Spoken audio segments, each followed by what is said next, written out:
My name is Ava Warren, and for 32 years I lived in my sister Madison's shadow. No matter how hard I worked, no matter what I achieved, I was always the lesser daughter in my parents' eyes. What they never realized was that while they were busy showering praise on Madison, their so-called golden child, I was quietly building a future of my own. What they didn't know then was that I would eventually accumulate a fortune worth $15 million. But before I tell you how that secret unraveled, let me take you back to where it all began. Welcome to Revenge Amy channel. Help our channel reach our first 1,000 subscribers by liking and subscribing. Your support is what keeps us going and allows us to continue telling inspiring stories of justice, healing, and self-worth. Now let's get back to the story. I grew up in suburban Boston in what looked, from the outside, like a picture-perfect middle-class family. My father, Robert Warren, worked as an insurance adjuster, while my mother, Linda, taught third grade at the local elementary school. We lived in a modest four-bedroom colonial with a neatly trimmed front yard and a swing set out back.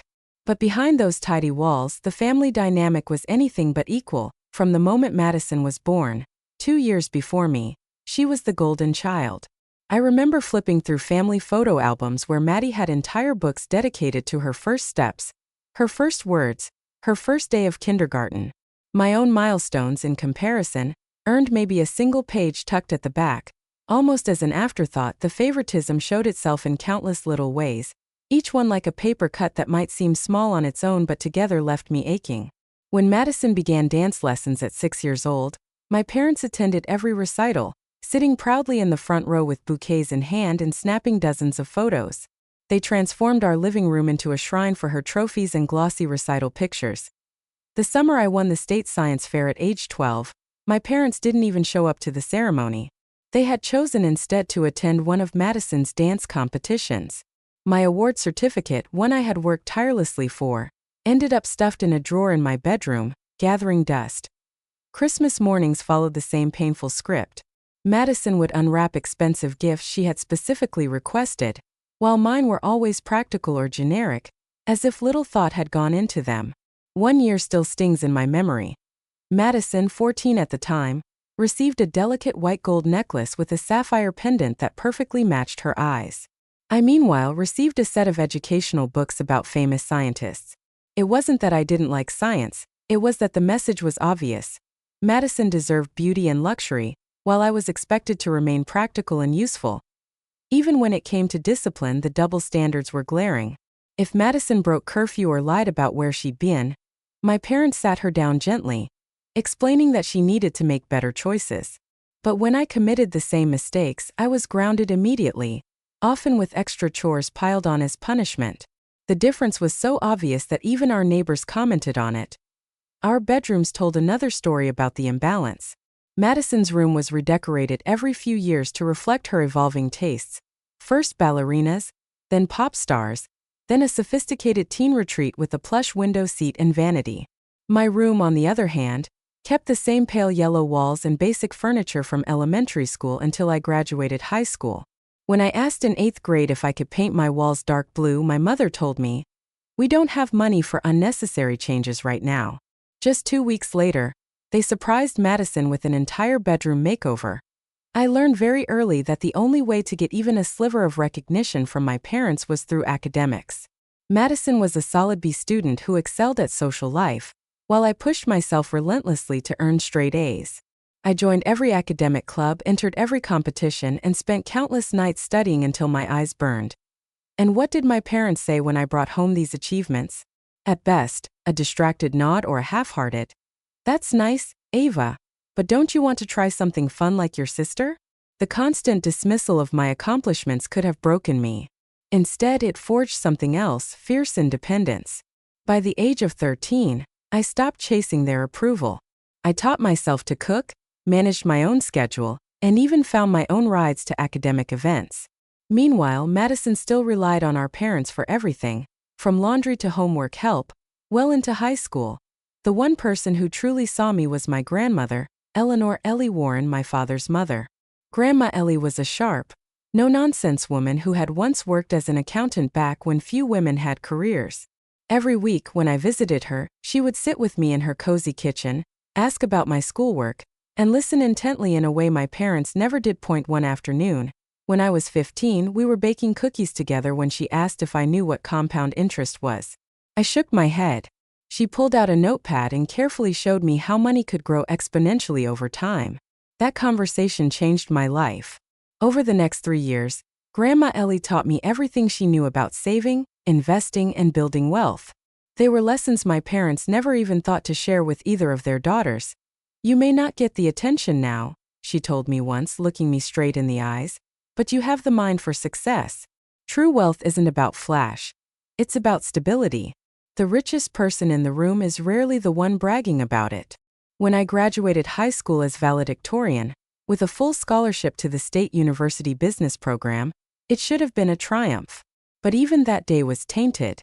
As I gave my speech from the podium, I spotted my family in the crowd. My dad, Robert, was filming, but when I watched the tape later, I discovered most of the footage was of Madison's reactions rather than of me speaking. At the graduation party that evening, my parents spent most of their time telling relatives about Madison's acceptance to an expensive private college, even though her grades had been mediocre at best. My achievements? They were mentioned almost in passing. "Oh, Ava got a scholarship too," my mother said casually. "But you know her, she's always been practical." That night I made myself a promise. Someday I would build a life so successful that it would be impossible to ignore. But deep down I also wondered, by the time I achieved it, would I even want their recognition anymore? When Madison headed off to Westfield University, a prestigious private college with tuition over $40,000 a year, my parents spared no expense. They furnished her dorm room with everything new: coordinated bedding, a mini fridge, the latest laptop. They even drove 6 hours to help her move in, staying the whole weekend to make sure she felt at home. My move-in day to State University, by contrast, couldn't have been more different. I had a full academic scholarship, but no financial support beyond that. My father, Robert, drove me to campus with just 2 suitcases and a box of second-hand supplies. As he unloaded the car, he gave me a distracted pat on the shoulder and said, "Well, you've always been independent. I'm sure you'll figure it out. Call if you absolutely need anything." Within 20 minutes he was gone, already rushing back to help Linda prepare a care package for Madison, who had been at school for barely 2 weeks and was already complaining about homesickness. Those early days at State University were tough. I worked morning shifts at the campus coffee shop, spent weekends at the library, and tutored classmates in economics just to cover living expenses. My schedule was packed, but despite the grind, I maintained a perfect GPA.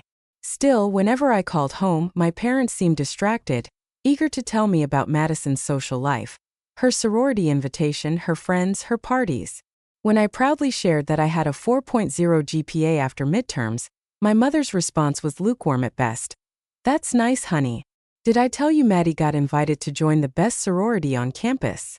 It was like my achievements existed in a parallel universe my parents refused to acknowledge.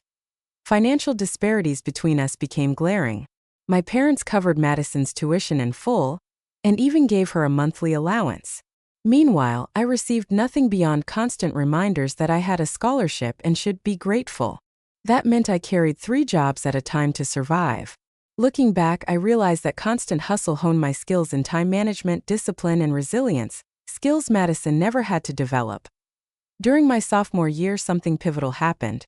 My professor, Alan Lambert, who taught financial analysis, called me after class. He leaned against his desk, studying me carefully.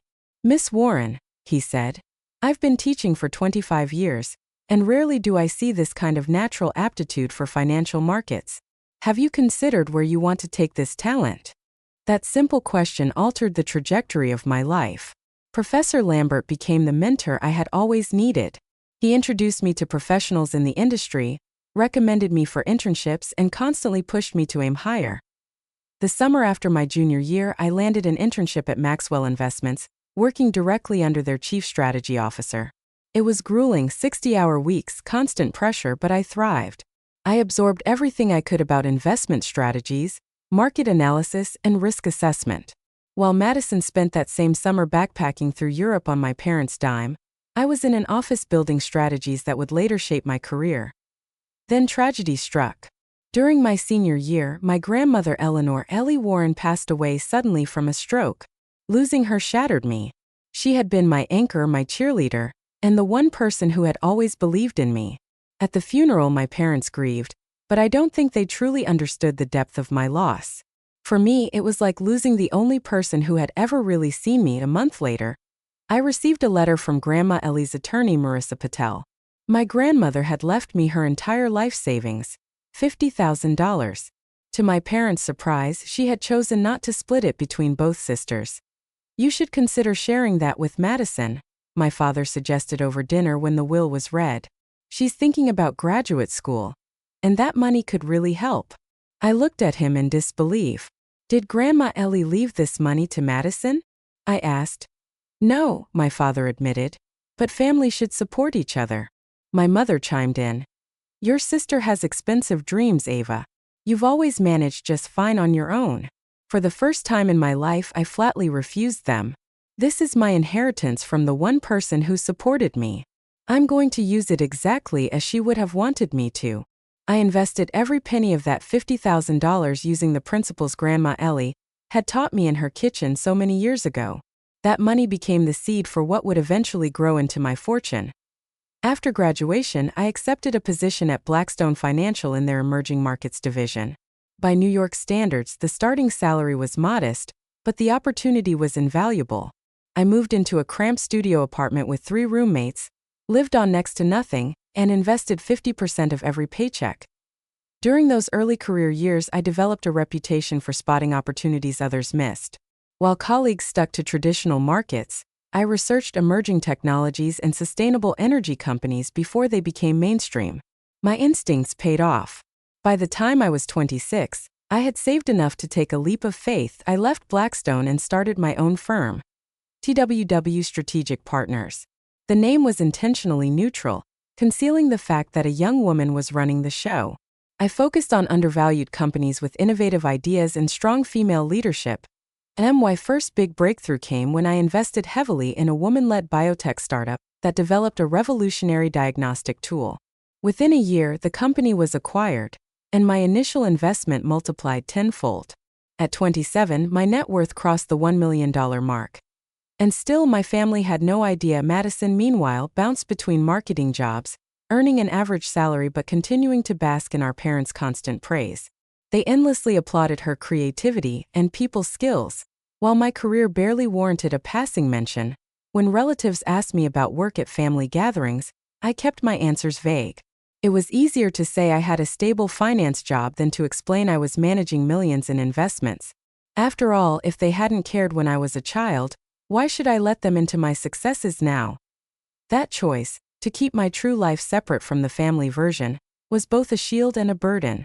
I was building something extraordinary, but I was still the overlooked daughter in their eyes, and part of me wondered, if they ever found out the truth, would they finally recognize me?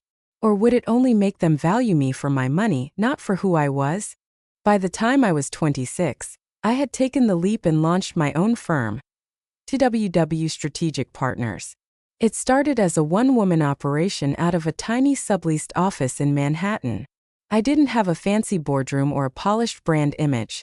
What I did have was an instinct for spotting undervalued companies before anyone else. My focus was narrow but strategic. Innovative businesses with strong fundamentals, often led by women, that the broader market overlooked. While my peers at big firms chased the same overhyped stocks, I looked elsewhere.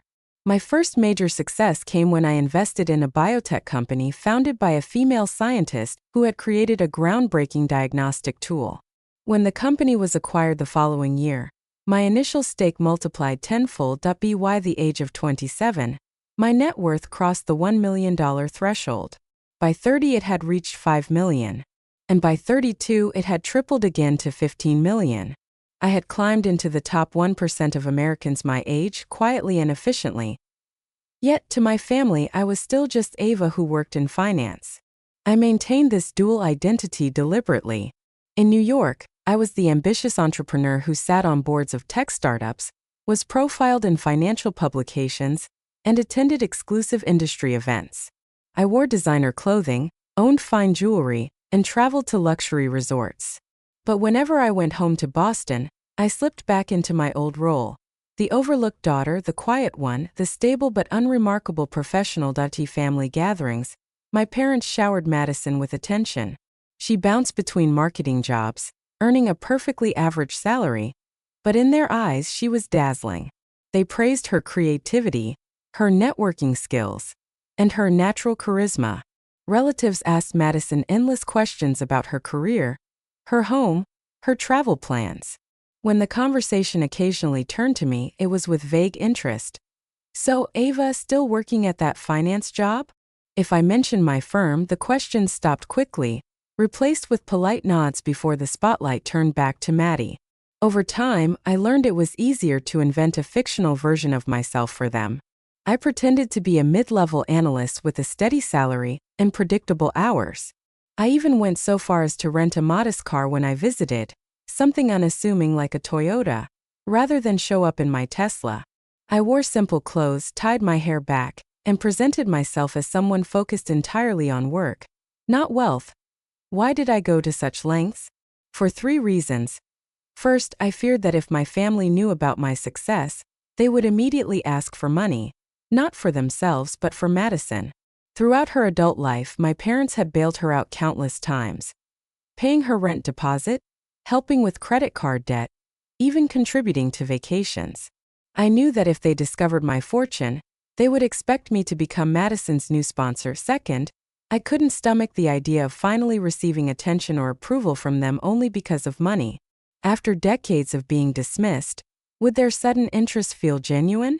Or would it be just another form of favoritism, this time tied to my bank account? And third, perhaps most importantly, I wanted to protect what I had built. My success had come without a single ounce of their support or encouragement. It was mine entirely. A deep wounded part of me didn't want to share it with the people who had ignored me for so long, so I lived 2 lives. In New York, I was the confident CEO. In Boston, I was still the overlooked daughter. One Christmas, the contrast was almost laughable. My parents gushed endlessly about Madison's promotion to senior marketing manager at a local company. She even got a $5,000 bonus. My mother beamed, squeezing Madison's hand. I smiled and congratulated her, even though I had just donated 50 times that amount to a girls' coding initiative. When my father asked me about my work, I gave my usual vague answer. "Things are going well, steady as always." He nodded approvingly. "That's good, Ava. Stability matters. Not everyone needs to climb the corporate ladder." He said it like a compliment, not realizing I was quietly managing hundreds of millions in assets. I had become so used to the act that I almost believed it myself. But then, something happened that started to crack the walls I had built around my secret. I met Nate Carter. Nate was a successful architect who owned his own firm. From the beginning, he saw through my facade. After only a few dates, he asked why I downplayed my career. We were having dinner one evening at my apartment. I had just finished a phone call with my mother, during which I'd once again given deliberately boring answers about my work. "I don't downplay it," I said automatically when Nate questioned me. "They're just not interested in finance." Nate gave me a knowing look. "Ava, you manage hundreds of millions of dollars. You've been featured in Forbes. Yet you just told your mom you had a normal day checking spreadsheets. Why?" I froze. No one had ever asked me that before. After a long pause, I finally told him the truth. About Madison, about the favoritism, about decades of emotional neglect. Nate listened quietly, and when I finished, he said something that struck deep. "Living 2 separate lives must be exhausting. Don't you want to just be your whole self?" His question haunted me. He was right, I was tired. Tired of hiding, tired of pretending. As Thanksgiving approached, I made a decision. I wouldn't make some dramatic announcement, but I would stop actively concealing who I was. As a small step, I bought my parents a new television, a modest but high-quality upgrade from the outdated set they'd had for over a decade. It wasn't extravagant compared to what I could afford, but it felt like a step toward honesty. On the drive from New York to Boston that Wednesday before Thanksgiving, Nate by my side, I felt a familiar knot of anxiety. As we pulled up to my parents' house, I noticed a brand new Audi parked in the driveway. Madison's, of course, no doubt financed with my parents' help. "Showtime," I muttered to Nate as we parked on the street. The holiday weekend would change everything. The moment Nate and I stepped through my parents' front door that Wednesday evening, the familiar family dynamic hit me like a wave. My mother, Linda, rushed right past me to throw her arms around Nate, delighted to meet the successful architect I had been dating.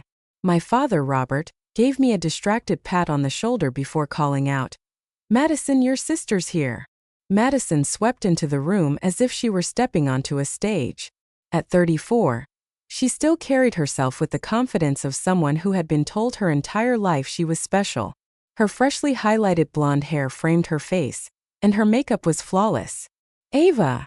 she exclaimed, giving me a quick, perfunctory hug before turning immediately to Nate. "So you're the famous Nate. Mom says you're an architect." While Nate handled the introductions with effortless charm, I glanced around the living room. New photos of Madison and her husband, Jason Hughes, covered the mantel, several from their recent Hawaiian vacation, which my parents had partially funded. There was exactly one photo of me, a small graduation picture from when I was 5, tucked on a side table almost out of sight. That night's dinner was a masterclass in subtle favoritism. My mother had prepared all of Madison's favorite dishes, including her labor-intensive Swedish meatballs. When I offered to help in the kitchen, Linda brushed me off. "No need, honey. Madison already set the table so beautifully." Conversation revolved almost entirely around Madison's latest promotion to senior marketing manager. She spoke dramatically about her new office with a window view, and the 2 junior marketers reporting to her. "It's just such validation, you know? All those years of networking are finally paying off." My parents nodded enthusiastically. When Jason mentioned the raise wasn't particularly large, Robert immediately said, "Well, you know we can help out if you need to upgrade your office wardrobe. First impressions matter in business." It wasn't until dessert that anyone asked me about my work. My mother turned to me and asked casually, "And how's your job going, Ava? Still doing the spreadsheet thing?" Before I could answer, Madison cut in with a laugh. She wouldn't know what to do with a promotion anyway. Remember how she always hated being the center of attention? She's happier behind a desk. Later, when Nate and I were shown to our room, I discovered we'd been assigned the cramped guest room with the lumpy pull-out sofa. Madison and Jason, of course, had been given the master guest suite with the queen bed and attached bathroom. When I asked my mother about it, she looked genuinely confused. "Madison and Jason are used to a certain standard of living, and you've always been less fussy. Besides, you know your sister has back problems." That night, as Nate and I struggled to get comfortable on the sofa bed, he whispered, "Are they always like this?" "Actually," I said with a dry laugh, "they're on better behavior because you're here." The next morning, Thanksgiving Day, I overheard a conversation that confirmed nothing had changed. As I came down the hallway, I heard my name mentioned in the kitchen and stopped just out of sight. "I just don't understand why Ava hasn't progressed more in her career," Linda was saying. "She was always so good at math," Robert replied. "Some people just don't have ambition. She's always been content with less, not like Madison, who's always striving." I heard Madison sigh dramatically. "I feel bad for her sometimes. And now she's brought this really successful guy home. I give it 6 months before he realizes she's not at his level." The word stung, even though I'd heard similar things all my life. Nate found me standing frozen in the hallway, tears threatening to spill. He placed a gentle hand on my shoulder. "Let's go for a walk," he whispered outside. In the crisp November air, I finally let the tears fall. "It's been like this my whole life," I told him. "Nothing I do is ever enough. And now they're pitying me because they think you're too successful for me." Nate stopped walking and turned to face me. "You know what I think? I think it's time they knew exactly who you are." That afternoon, while helping my mother prepare the meal, I stepped outside to take an important business call. One of my firm's investments was finalizing, and my input was needed. I spoke confidently about million-dollar figures and strategy adjustments, unaware that Madison had followed me. When I hung up, she was standing by the door, arms crossed. "Who was that? Sounded pretty intense for someone who just does data entry or whatever." "Just work stuff," I said quickly, trying to brush past her. But Madison blocked my path. "Since when do analysts talk about portfolios and 7-figure returns? What's your job actually?" Before I could respond, our mother called us inside to help set the table. Madison gave me a long, suspicious look before turning away. I knew this wasn't over. The final thread began to unravel during dinner. Nate, making small talk with Jason, mentioned our upcoming trip to Tokyo. Ava has a new client there, he said casually. We're extending the trip to explore the city. She goes a few times a year for work. Madison's head snapped up, her eyes narrowing as she processed this. It directly contradicted the dull picture I had painted for years. As we moved into the dining room, the tension was palpable. The table was set with Linda's best embroidered tablecloth, and the good china reserved for holidays. A golden turkey sat in the center, surrounded by all the classic sides: mashed potatoes, green bean casserole, cranberry sauce, and fresh rolls. The first 15 minutes passed pleasantly enough. But then, as the meal wound down, I brought in the wrapped television I'd bought as a gift. Just a little something for you and Dad, I said, placing it by the wall. My parents looked surprised. My father tore away the wrapping paper to reveal a 55-inch smart TV. His eyebrows shot up. Ava, this is too much, Linda said, looking concerned. This must have cost a fortune. It was on sale, I lied automatically, then corrected myself. Actually, it wasn't. I just wanted to get you something nice. How can you afford something like this? Robert asked, suspicious. These cost over $1,000. I do all right at work, I said carefully, but Madison wasn't buying it. She quickly pulled out her phone, read the model number off the box, and within seconds announced, $1,500. Since when can you afford gifts like this on a mid-level salary? Nate squeezed my knee under the table in silent support. I took a deep breath. It was time to stop hiding. I've actually been doing very well at work, I began slowly. My company has expanded significantly over the past few years, and I'm in a leadership position now. Madison snorted. Last Christmas, you told us you were still doing the same job you started with. I simplified things, I admitted. The truth is, I own my own investment firm. We're doing quite well. The table fell silent. My parents stared as if I had started speaking another language. Madison's thumbs flew across her phone screen. Unlike in past years, I hadn't tried to hide my name in professional publications. Her face drained of color as she read. Then she slammed her phone down on the table and stood abruptly.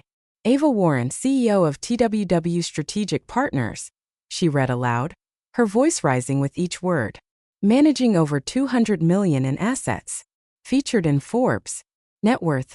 Oh my God. $15 million. The dining room went dead quiet. My father sat frozen, fork suspended in midair. My mother reached for her water with trembling hands, and Madison's voice turned into a dangerous whisper. All these years you've been secretly rich while we've been struggling? How selfish can you be? The dining room was frozen in stunned silence after Madison announced my net worth. My father, Robert, still held his fork midair, as if time itself had stopped. My mother, Linda, made a small choking sound and reached shakily for her water glass.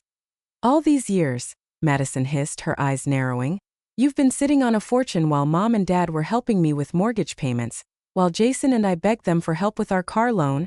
How selfish can you possibly be? My heart pounded, but my voice remained calm. Selfish? I repeated. You think I'm selfish?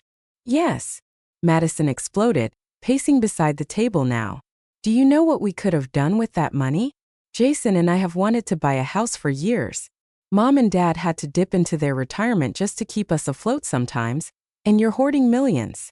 Robert and Linda sat shell-shocked, unable to speak, while Madison's voice grew louder and sharper.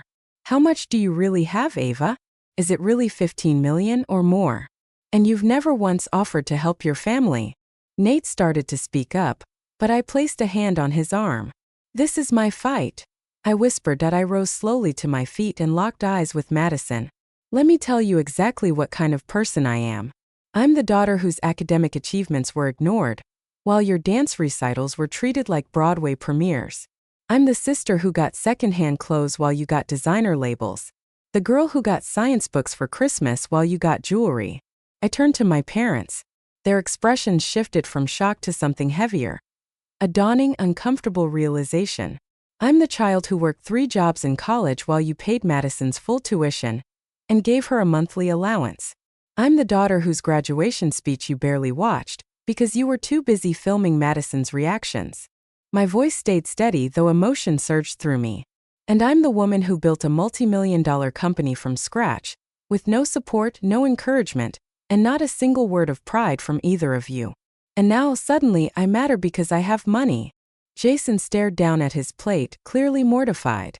Linda's eyes filled with tears. Robert still hadn't found his voice. Madison looked momentarily stunned, but then she snapped back. This isn't about childhood jealousy, Ava. This is about family obligations. You owe us. I don't owe anyone anything, I shot back. The money I have I earned. I worked for it. Just like the attention you got all our lives, you never earned it. It was simply handed to you. That's completely different. Madison shouted, her face red with rage. Parents are supposed to be proud of their kids. Of course they celebrated me. But money, real money, that's something you share with family. Like you shared mom and dad's love and attention with me? I asked quietly. Linda finally found her voice, trembling. Ava, we never meant to make you feel less loved. We just thought Madison needed more support. You were always so capable, so independent. I was independent because I had to be, I replied sharply. I was capable because no one else was going to help me. Robert finally spoke, his voice barely above a whisper. 15 million? How is that even possible? I made smart investments, I said simply. Starting with Grandma Ellie's $50,000, the money you wanted me to hand over to Madison for grad school. Madison wasn't finished. Her eyes flashed as she leaned forward. So what happens now? Are you going to help your family? Or continue being selfish? Jason and I could use a down payment for a house. Mom and Dad deserve to retire comfortably. That's what family does. Nate, who had remained quiet out of respect, finally spoke. His voice was calm but firm. From what I've seen today, Ava has been giving to this family her entire life, just not financially. Perhaps it's time someone gave something back to her. Something like respect. Stay out of this. Madison snapped at him. I think we're done here, I said, placing my napkin neatly on the table. Nate and I will be staying at a hotel tonight. You're just going to walk out? Madison shrieked. After dropping this bombshell on us? Typical Ava. Always thinking only of herself. As I gathered my coat and purse, I glanced back at the table. Robert still looked dazed, his mouth slightly open. Linda was crying silently, tears streaming down her cheeks. Jason looked like he wished he could disappear.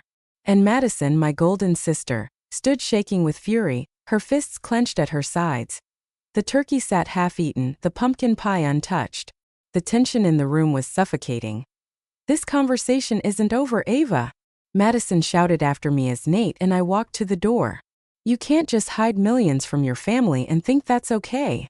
But I was already stepping into the cool November night, breathing in the fresh air like freedom. To the Marriott Hotel later that evening, Nate ordered room service while I sat on the edge of the bed, alternating between bursts of relieved laughter and moments of disbelief.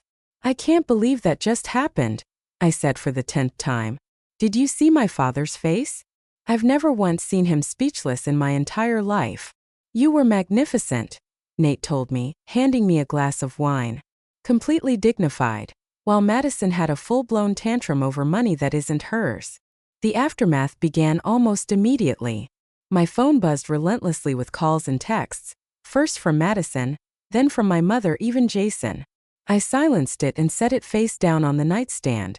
They'll have to wait until tomorrow, I said. I'm emotionally drained. That night, curled up against Nate in the hotel bed, I felt a strange mix of sorrow, anger, and above all, release. The secret I had carried for so long was finally out. And while the revelation had been chaotic, there was freedom in no longer hiding. Morning came with a flood of notifications.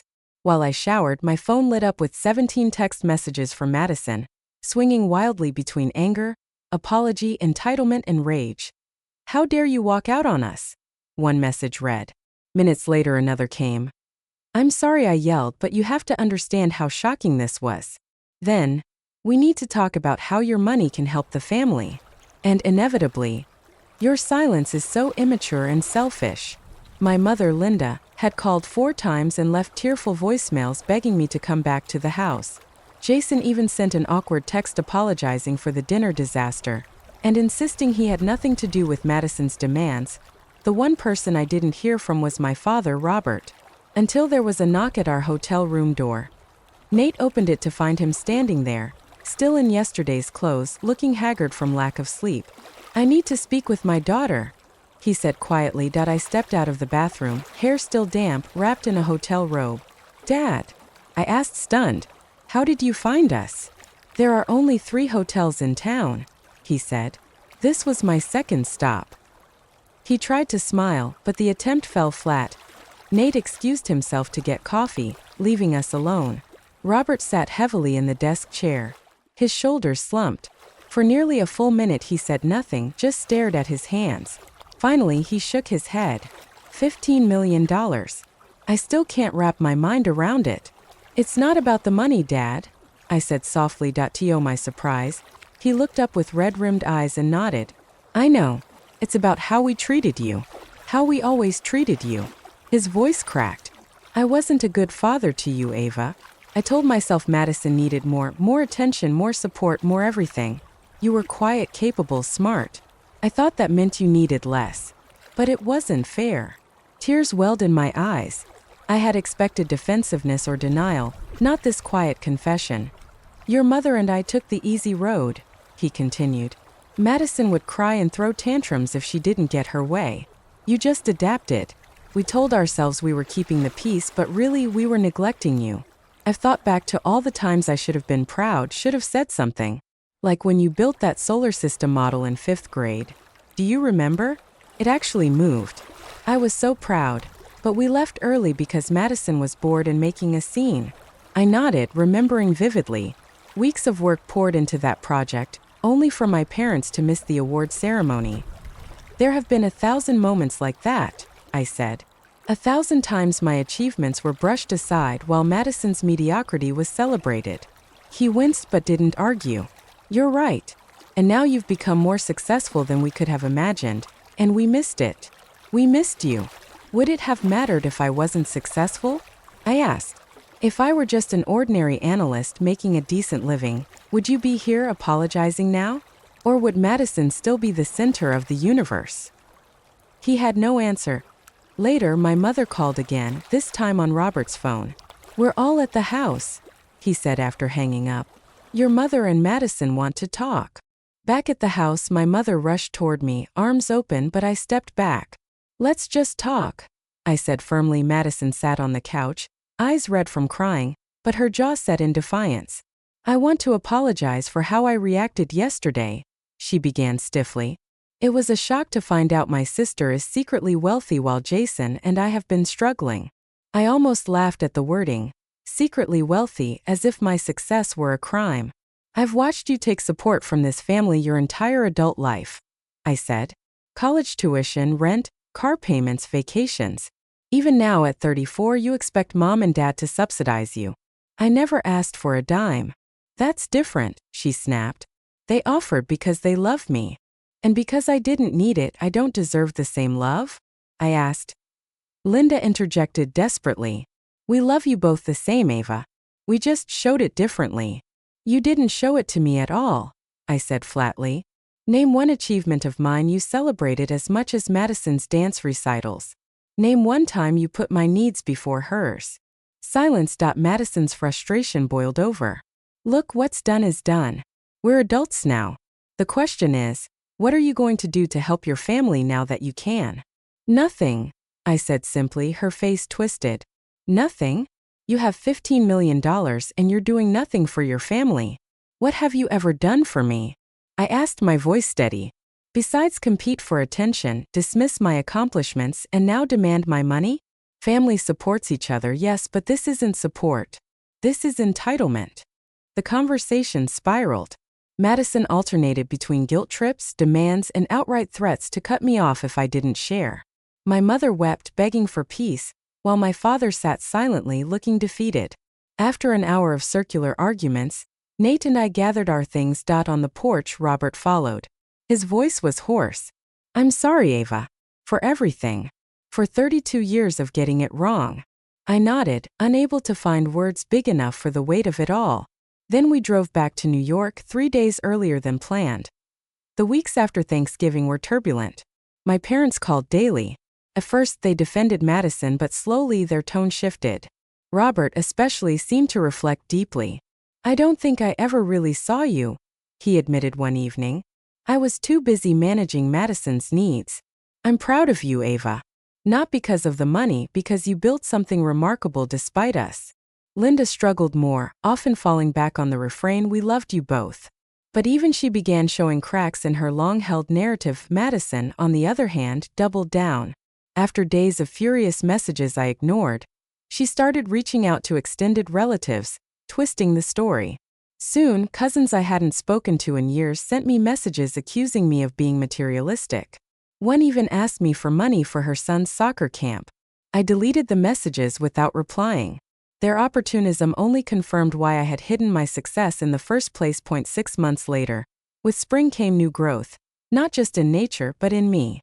Therapy with Dr. Naomi Harrison helped me process the trauma. She explained how families assign roles. I had been the self-sufficient child, Madison the needy, celebrated one. My parents were the providers who funneled resources toward the squeakiest wheel. My success shattered those roles, destabilizing the whole family system. I couldn't change the past, but I could set boundaries. So I wrote an email to my entire family. I would not discuss my finances. I would not fund Madison's lifestyle. I would only attend gatherings where I was treated with equal respect. The responses varied. Madison cut off contact, sending a final scathing text that I blocked immediately. My parents, though strained, began showing genuine interest in me. Robert asked thoughtful questions about my company. Linda still brought up Madison often, but I held the line. No more money talk. I did make one exception. I set up a trust fund for Madison's children, my niece and nephew, that could only be used for education. Their future shouldn't be limited by adult conflicts, I told my parents. For the first time, Robert's eyes filled with pride. Meanwhile, my relationship with Nate deepened. He had seen me at my most vulnerable and my most powerful, and loved me through both. 6 months after that fateful Thanksgiving, he proposed during a quiet weekend trip to the Berkshires. As the moonlight glinted off the vintage emerald ring he slid onto my finger, I realized that in him, I had found the family I had always longed for. The most profound healing, though, came from building what Nate once called my chosen family. Friends who celebrated me without conditions. Colleagues who respected my mind. Young women I mentored, passing on the lessons Grandma Eleanor taught me so long ago. By the time the next Thanksgiving approached, I had learned something invaluable. Honesty, while painful, is less exhausting than living a lie. Money doesn't change people, it reveals who they've always been. And most importantly, my worth was never dependent on my parents' recognition. I had spent decades chasing validation from those unable to give it. Now, I no longer needed it. I may always be the girl who grew up in her sister's shadow, but I am also the woman who built her own light, $15 million strong. And that was worth more than anyone's approval. Thank you for following this story till the end. If you found this an emotional journey of betrayal, justice, and inner strength, please help Revenge Amy reach its first 1,000 subscribers. Just a like and subscribe. Your support will be a great motivation for us to continue bringing more inspiring stories. Click subscribe today and be a part of this journey. See you in the next stories.